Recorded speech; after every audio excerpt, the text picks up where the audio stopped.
आमची जात मानव। महाराष्ट्र का एक ऐसा गांव जिसने अपने आप को जाति मुक्त कर दिया।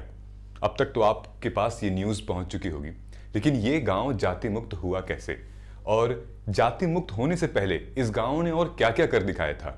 क्या अचानक से ये गांव जाति मुक्त हो गया। ये एक गांव पूरे भारत के लिए एक बहुत बड़ा एग्जाम्पल है। हम हमेशा कहते हैं ना कि भारत कभी भी जाति मुक्त नहीं हो पाएगा, भारत से जातिवाद कभी खत्म नहीं हो पाएगा, लेकिन शुरुआत छोटी चीजों से होती है। गांधी जी का वो कोट याद है कि be the change you want to see. So इस गांव के जितने भी लोग हैं, इस गांव के जो सरपंच हैं, इस गांव के जो बूढ़े बुजुर्ग व्यक्ति हैं, एक टाइम पर उन लोगों को भी कहीं ना कहीं जाति की वजह से प्रॉब्लम आई होगी, जातिवाद या फिर जाति की वजह से उन्हें बहुत कष्ट मिला होगा, जैसे सबको मिल रहा है और उसके फायदे भी हो रहे होंगे। लेकिन ये विचारधारा है, ये सोच है कि आज भारत का पहला ऐसा गांव बन चुका है, ये महाराष्ट्र का गांव, जो कि जाति मुक्त हो चुका है। डिटेल में समझते हैं। और उन्होंने कहा कि अब से हमारा नारा है कि आमची जात मानव, यानी कि हमारी जात मानवता है, हमारा कास्ट मैनकाइंड और ह्यूमैनिटी है। दोस्तों, भारत में पीआईबी का डेटा है, भारत में लगभग 6 लाख से भी ज्यादा गांव हैं, 6 लाख से भी ज्यादा गांव। आज हमें 75 साल से भी ज्यादा हो चुकी हैं हमें आजादी मिले हुए। आप एक सिंपल सा कैलकुलेशन लगा लीजिए, सिंपल सा कैलकुलेशन कि लगभग 75 साल बाद एक गांव अपने आप को जाति मुक्त करार देता है। सोचिए कि पूरे भारत को जाति मुक्त होने में कितने वर्ष लग जाएंगे। आप कमेंट करके बता सकते हैं। या फिर ये एक ऐसा इन्फ्लुएंस या डोमिनो इफेक्ट होगा कि इसको देख के अलग अलग अलग अलग अलग अलग अलग गांव अपने आप को जाति मुक्त कह सकते हैं। ये सुन के बहुत खुशी होती है कि उनकी जाति अब मानवता है। जो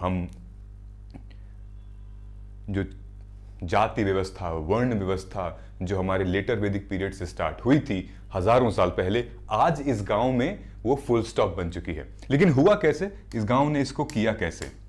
देखिए, इस गांव ने सबसे पहले तो जो सरपंच है उनको सलाम है, इन गांव वालों को भी सलाम है, क्योंकि ऐसी बातें कलम पे और बोलने में अच्छी लगती हैं, पेपर में अच्छी लगती हैं, लेकिन जब जमीनी हालात पे ऐसी चीजें हों तो वो अतुलनीय है और वो इनक्रेडिबल है, मतलब कि काबिले तारीफ है।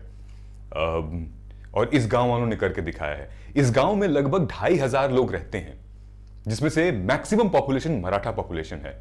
कुछ क्रिश्चियन हैं और कुछ मुस्लिम परिवार है, लेकिन हैं तो सही, रहते तो हैं सही, और सबका ये रजामंदी है कि इस गांव को जाति मुक्त कर दिया जाए। ये है वो गांव, ये है वो अहिल्यानगर डिस्ट्रिक्ट का गांव जिसका नाम है सौंडोला। ये कार्यालय है और ऐसी तस्वीरें यहां पर छत्रपति शिवाजी महाराज की तस्वीरें लगी हुई हैं। ये गांव के सरपंच हैं। सबसे पहले तो इनको सलाम और इनकी विचारधारा को सलाम। इनके जो पिताजी, इनके जो बाबूजी थे, वो भी एक समाज सुधारक और अलग अलग स्वतंत्रता संग्राम में उन्होंने पार्टिसिपेट किया और न्याय के लिए काम किया, सोशल जस्टिस के लिए काम किया। और महाराष्ट्र अपने आप में हमेशा से जाति के खिलाफ लड़ते रहा है, चाहे वो बी अम्बेडकर के टाइम पर हो या फिर ये गांव हो अहिल्याबाई नगर का। हमेशा से जाति व्यवस्था के खिलाफ महाराष्ट्र लड़ता रहा है। ठीक है, सो हुआ कैसे ये? इस गांव में कुछ लोग हैं जो कि शिक्षित हैं, पढ़े लिखे हैं और उनका साथ जमाना दे रहा है। इस गांव में जो इंस्पिरेशन ली है, जो एक आइडिया मिला है, वो आइडिया मिला है हमारे प्रस्तावना से, प्रियम्बल से। जो प्रियम्बल हमारी बात करता है लिबर्टी, इक्वालिटी और फ्रेटर्निटी की, भाईचारा की, समानता की और आजादी की, हर एक व्यक्ति की आजादी। ऐसा नहीं कि वो लड़की है तो उसकी आजादी नहीं है, ऐसा नहीं कि वो बच्चा है तो वो स्कूल नहीं जाएगा, ऐसा नहीं कि वो महिला है तो घूंघट काट के दिन भर हमेशा और करती रहेगी और जाति व्यवस्था के कारण उसको वंचित कर दिया जाएगा किसी एक रिसोर्सेज से। ऐसा नहीं होने वाला है। किसी के बच्चे स्कूल जाएंगे, किसी के नहीं जाएंगे, ऐसा नहीं होने वाला है इस गांव में। तो संविधान का ये जो मूल्य है, संविधान का सबसे बड़ा मूल्य है समानता, लिबर्टी और फ्रेटर्निटी, भाईचारा। ये गांव अचानक से नहीं हुआ, अचानक से इस गांव में कोई चमत्कार नहीं हो गया कि नहीं हम कास्ट फ्री कर देंगे। ये गांव अपने वैल्यूज से काफी ज्यादा अलाइंड है। इस गांव में महिलाओं की जो इज्जत है, यानी कि इस गांव में ऐसा कर दिया गया कि जो भी पुरुष या जो भी महिलाओं के खिलाफ उपशब्द, अपशब्द, गंदी बातें करेगा उस पर कानूनी कार्रवाई होगी और पूरा गांव मिलकर उसको, उसके खिलाफ एक पंचायत बैठाएगा। महिलाओं के खिलाफ आप सोच रहे हैं यहां पर।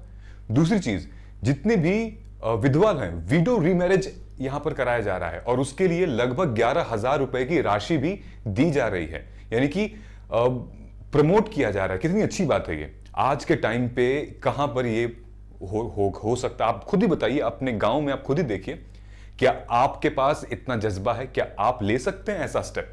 बिल्कुल ले सकते हैं, लेने वाला चाहिए। बदलती है दुनिया, बदलने वाला चाहिए। झुकती है दुनिया, झुकाने वाला चाहिए। So would you want to become that person कि आप झुकती है दुनिया, झुकाने वाला चाहिए? ठीक है।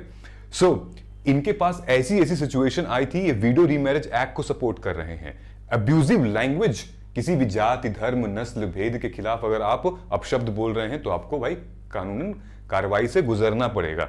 ठीक है। लोकल लेवल पे हर एक चीज, और ऐसा नहीं है कि सिर्फ एक वर्ग ही यूज कर सकता है, नहीं, हर जगह, चाहे वो मंदिर में, मस्जिद में, स्कूल में, गुरुद्वारे में, चाहे वो क्रिमेशन ग्राउंड पे जहां चिता जलती है, चाहे गवर्नमेंट सर्विसेज में, ऑफिसेज में, हर जगह, हर तरफ जाति मुक्त है। ऐसा नहीं कि हिंदू का बच्चा स्कूल जा रहा है तो मुस्लिम का बच्चा नहीं जाएगा।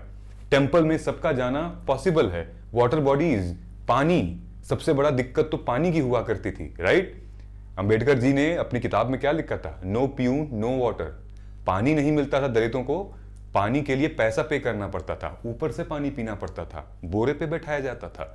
तो ये कहीं ना कहीं जो भेदभाव, ये न कहीं जो दुष्कर्म हुए हैं कुछ जातियों के खिलाफ, उनका रिजल्ट है। लेकिन कितना बढ़िया रिजल्ट है ना, कि लोग आक्रोश और आक्रामक रूप नहीं लेकर आ रहे हैं, ये खुद से ही एक बहुत बड़ा रोल मॉडल प्ले कर रहे हैं और देश दुनिया बात कर रहा है इन लोगों के बारे में। तो जो विलेज के एडमिनिस्ट्रेशन है, जो सरपंच हैं, उन्होंने ये वादा किया है कि कास्ट बेस्ड ग्रीवियांसेस, अगर जो भी शिकायतें आएंगी कास्ट बेस्ड से, उनको मॉनिटर किया जाएगा और सोशल मीडिया को भी इन चीजों पे प्रमोट किया जाएगा और उन लोगों से भी ये कहा जाएगा कि आप इन चीजों को और आगे बढ़ाइए। एक सवाल का जवाब आपको मुझे देना है।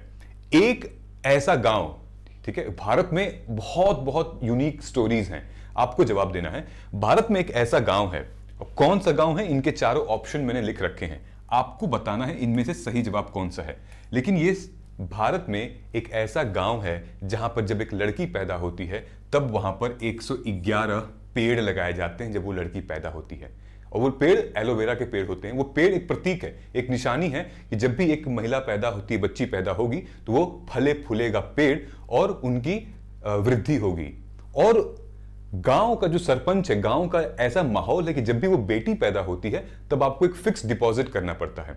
और जब आप फिक्स डिपॉजिट करते हैं, वो over the period of time वो मैच्योर होकर एक अच्छा सम फंड बन जाता है। आपको बताना है ये गांव कौन है, जिसकी वजह से यानी कि कहीं ना कहीं एक तो डिस्क्रिमिनेशन खत्म हो रहा है, दूसरा आपका एक हमारा इन्वायरमेंट को और ठीक किया जा रहा है। कम्युनिटी जो है वो इन्वायरमेंट को ठीक कर रही है और एक जेंडर एम्पावरमेंट की इनिशिएटिव, बहुत अच्छा इनिशिएटिव है। आप बताइए ये कौन से गांव में ये पॉसिबल है? कमेंट करके आप बताइएगा।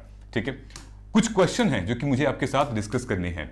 यूपीएससी प्रीलिम्स 2016 में यह सवाल आया था, जाति पे ही सवाल आया था कि सत्यशोधक समाज ऑर्गेनाइज्ड किस लिए हुआ था? ये सत्यशोधक समाज, वीडियो को पॉज कीजिए, सोचिए किस लिए हुआ था। इसका सही जवाब है एंटी कास्ट मूवमेंट महाराष्ट्र में। महाराष्ट्र में जाति के खिलाफ बहुत लोगों ने लड़ा है, जाति के खिलाफ बहुत लोगों ने बहुत कुछ किया है। तो यूपीएससी ने एक सवाल भी पूछ लिया है। एक और चीज पूछते हैं, यूपीएससी ने 2012 में एक सवाल पूछा था कि इनमें से कौन सा बी.आर. अंबेडकर द्वारा पार्टी स्टैब्लिश की गई थी। वीडियो को पॉज कीजिए, अटेम्प्ट करने की कोशिश कीजिए। सही जवाब इसका है all India scheduled caste federation और इंडिपेंडेंट लेबर पार्टी। अगर इन दोनों का सवाल जवाब आपको पहले से आता था तो आपकी जाति के संदर्भ में आपकी नॉलेज बहुत अच्छी है। ठीक है, नाउ नेक्स्ट मैं आपसे यह पूछना चाहता हूं कि अगर आप यूपीएससी प्रीलिम्स की तैयारी कर रहे हैं और रिवीजन के लिए अगर आपके पास टाइम बहुत लिमिटेड है तो फिर यह बैच आपका इंतजार कर रहा है। 23 फरवरी को ये हमने बैच लॉन्च किया था, लगभग एक ही क्लास हुई है अभी, बाकी पूरा टाइम टेबल आपके पास है। आप इसको पकड़ सकते हैं, ज्वाइन कर सकते हैं, अपने प्रीलिम्स के लिए रिवीजन बहुत अच्छे से कर सकते हैं। लेक्चर्स सीसैट के भी हैं, टेस्ट डिस्कशंस हैं, हर एक सब्जेक्ट के हाई इंपॉर्टेंट टॉपिक्स को हम लोग उठा के लाइव लेक्चर लेते हैं और रिकॉर्डेड भी होता है। तो 19 अप्रैल को ये खत्म होगा। ये आपको माइक्रो थीम भी मिलेगी हमारे यूपीएससी प्री और हिंदी और इंग्लिश मीडियम में दोनों, जो कि बहुत इंपॉर्टेंट है। पीवाईक्यू के सॉल्व हैं, topic wise, year wise, subject wise और माइक्रो थीम में डिवाइडेड हैं।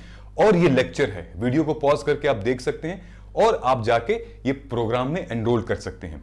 इन दोनों प्रोग्राम में एक तो ये नॉर्मल पीजीपी है जिसमें कि क्लासेस वगैरह सब कुछ, टेस्ट सीरीज मिलेगा, सीसैट, ये मेंटोरशिप के साथ है। यहां पर मेरा 1-to-1 है। आपको कोड यूज करना है PGP2026, आपको मैक्सिमम डिस्काउंट यहां से मिलेगा, ठीक है ना।